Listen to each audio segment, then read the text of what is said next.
Hello दोस्तों, आज सुनाने वाला हूं मां की दिल छू लेने वाली कहानी। मेरी मां एक छोटी सी दुकान चलाती हैं। हम इससे जो कुछ भी कमाते हैं उसे आगे बढ़ा देते हैं। क्योंकि मेरी मां पर मेरी नजर नहीं है, मैं उनसे नफरत करता हूं।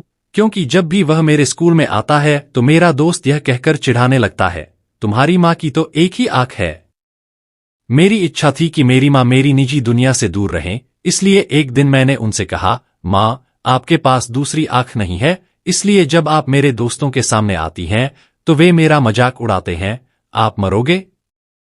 उस वक्त मुझे थोड़ा बुरा लगने लगा था, लेकिन दूसरी तरफ मैं खुश भी था क्योंकि जो मैं हमेशा से कहना चाहता था वो मैंने कह दिया था। लेकिन ये सब सुनने के बाद भी मेरी मां ने मुझसे कुछ नहीं कहा और मुझे भी नहीं लगता कि मैंने उन्हें इतनी बुरी और दुखद बात कही होगी।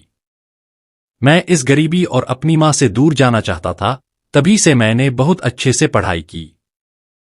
मैं अपनी मां को भी छोड़कर पढ़ने के लिए दूसरे शहर चला गया और वहां की यूनिवर्सिटी में मुझे दाखिला मिल गया।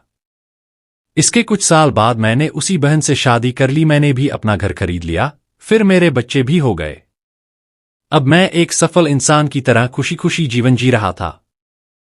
मुझे ये जिंदगी बहुत प्यारी थी। ये खुशी दिन ब दिन बढ़ती ही जा रही थी। लेकिन एक दिन अचानक मैंने अपनी मां को अपने दरवाजे पर देखा तो सब मुझसे पूछने लगे कि ये कौन है। तो मुझे कहना पड़ा कि ये मेरी मां है। तब मुझे ऐसा लगा जैसे मेरी सारी खुशियां आसमान से गिर पड़ी। मेरी छोटी बेटी भी मेरी मां की नजर के डर से भाग गई थी। फिर मैंने भी अपनी मां से पूछा कि आप कौन हैं? मैं आपको नहीं जानता, मैंने उन्हें डांटा। तुम्हारी हिम्मत कैसे हुई मेरे घर आकर मेरी बेटी को डराने की? यहां से चले जाओ।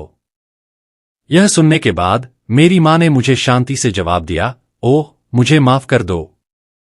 शायद मैं गलत पते पर पहुंच गया था और वह चले गए। मैंने भगवान का शुक्रिया अदा किया कि उन्होंने मुझे नहीं पहचाना। अब मुझे शांति महसूस हो रही थी और मैंने खुद से कहा कि अब मैं अपनी पुरानी जिंदगी के बारे में सोचना भी नहीं चाहता। कई दिन खुशी से बिताने के बाद एक दिन मेरे घर पर मेरा पुराना स्कूल का कूड़ा आ गया। मैंने अपनी पत्नी से झूठ बोला कि मैं एक बिजनेस ट्रिप पर जा रहा हूं। अपने पुराने स्कूल जाने के बाद मैं अपने पुराने घर झोपड़ी में गया तो मैंने देखा कि मेरी मां ठंडे फर्श पर गिरी हुई थी। ये सब देखने के बाद भी मेरी आंखों में आंसू नहीं आए। उसके हाथ में एक कागज का टुकड़ा था, शायद उसके पास मेरे लिए एक खत ही था। उन्होंने लिखा था, मेरे बेटे, मुझे लगता है कि अब मेरे जाने का समय आ गया है और मैं तुम्हारे घर भी नहीं आ सकता। लेकिन एक बार तुम्हें देखना चाहता हूं, तुमसे मिलना चाहता हूं। मुझे आपकी बहुत याद आती है। और जब मैंने सुना कि तुम अपने पुराने स्कूल में किसी काम से आ रहे हो तो मुझे बहुत खुशी हुई। लेकिन मैंने तय किया कि आंख लगने के कारण मैं तुम्हारे लिए स्कूल नहीं जाऊंगा और मैं तुम्हें घबराते हुए नहीं देखना चाहता था। आपको याद होगा कि जब आप बहुत छोटे थे तब आपका एक्सीडेंट हो गया था और आपकी एक आंख चली गई थी। मां होने के कारण मैं तुम्हें एक आंख से बड़ा होते हुए नहीं देख सकती थी। तब मैंने तुम्हें एक आंख दे दी। और आज मुझे गर्व है कि मेरा बेटा इस पूरी दुनिया को देख सकता है। तुमने जो कुछ भी किया उससे मुझे कभी दुख नहीं हुआ। हर बार जब तुम नाराज होती हो तो मैंने खुद से कहा, शायद तुम इसलिए डांटती हो क्योंकि तुम मुझसे बहुत प्यार करती हो। मुझे आज भी वह समय याद है जब तुम छोटी थी तो हमेशा मेरे आसपास ही रहती थी। मैं तुम्हें बहुत याद करता हूं, मैं तुमसे प्यार करता हूं।